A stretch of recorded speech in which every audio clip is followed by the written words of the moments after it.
মেয়াদ কতদিন থাকতে পাসপোর্ট রিনিউ করবেন? পাসপোর্ট রিনিউ করার ক্ষেত্রে কি কি কাগজপত্র প্রয়োজন পড়বে বিস্তারিত জানতে ভিডিওটি শেষ পর্যন্ত দেখুন।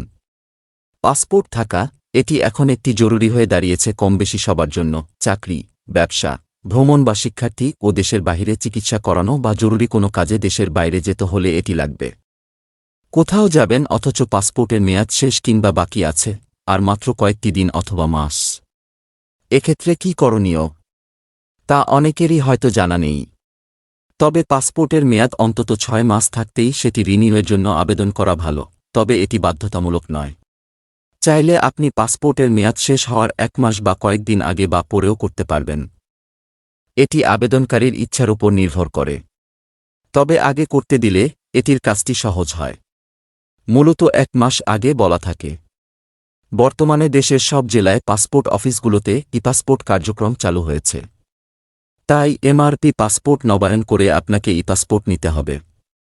এক্ষেত্রে অনলাইনে বাংলাদেশি পাসপোর্ট রিনিউ করার ফরম পূরণ করতে হবে। তবে ই-পাসপোর্টে রিনিউ করার ক্ষেত্রেও জাতীয় পরিচয়পত্রে দেয়া তথ্যাদি অনুসরণ করতে হবে। খেয়াল রাখতে হবে পাসপোর্টে দেয়া তথ্যের সঙ্গে জাতীয় পরিচয়পত্রের হুবহু মিল থাকতে হবে। কোনোভাবে অন্য কোনো তথ্য দেয়া যাবে না। অনলাইনে পাসপোর্ট রিনিউয়ের ক্ষেত্রে একটি নতুন ই-পাসপোর্টের জন্য আবেদন করুন। এক্ষেত্রে শুধু আইডি ডকুমেন্টস অপশন থেকে আগের এমআরপি পাসপোর্ট অপশনটিতে ক্লিক করুন ও বিস্তারিত তথ্য দিন। কেন আপনি নতুন পাসপোর্টের আবেদন করেছেন সে বিষয়েও জানতে চাওয়া হবে। এক্ষেত্রে বেশ কিছু অপশন আসবে, যেমন মেয়াদ ফুরিয়ে যাওয়া, হারিয়ে বা চুরি হয়ে যাওয়া, তথ্য পরিবর্তনের জন্য, পাসপোর্ট নষ্ট বা ছিঁড়ে যাওয়া কিংবা অন্যান্য কারণগুলোর মধ্য থেকে আপনি বেছে নেবেন এক্সপায়ার্ড বা মেয়াদ ফুরিয়ে গেছে। এই অপশনটি সিলেক্ট করবেন। এবার পুরনো পাসপোর্ট দেখে পাসপোর্ট প্রদানের তারিখ ও মেয়াদ উত্তীর্ণের তারিখ লিখুন। এরপর বাকি ধাপগুলো স্বাভাবিক ই-পাসপোর্ট আবেদনের মতোই সম্পূর্ণ করে আবেদনটি সাবমিট করুন। অনলাইনে পাসপোর্ট রিনিউ আবেদন করার পর আবেদনের কপি A4 সাইজের কাগজের উভয় পৃষ্ঠায় প্রিন্ট করবেন। এরপর পাসপোর্ট রিনিউ ফি পরিশোধ করুন। তারপর প্রয়োজনীয় কাগজপত্রের ফটোকপি সংযুক্ত করতে হবে।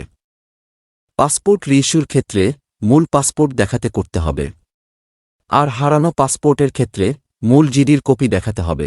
পাসপোর্ট রিনিউ করার ক্ষেত্রে কি কি কাগজপত্র প্রয়োজন পড়বে: আবেদনপত্রের প্রিন্ট কপি, শনাক্তকরণ ডকুমেন্টের প্রিন্ট কপি, জাতীয় পরিচয়পত্র বা অনলাইন জন্ম নিবন্ধন সনদ, মানি অর্ডার বা ব্যাংক সার্টিফাইড চেক, আগের পাসপোর্ট ও ডাটা পেজের প্রিন্ট কপি, সরকারি চাকরিজীবীদের ক্ষেত্রে জিও বা এনওসি, রেজিস্ট্রেশন ফরম বা আবেদনপত্রের প্রিন্ট কপি। পাসপোর্ট রিনিউয়ের ফি কত? 2023 সালের তথ্যানুসারে পাসপোর্ট রিনিউয়ের ফি নতুন পাসপোর্টের ফির মতোই।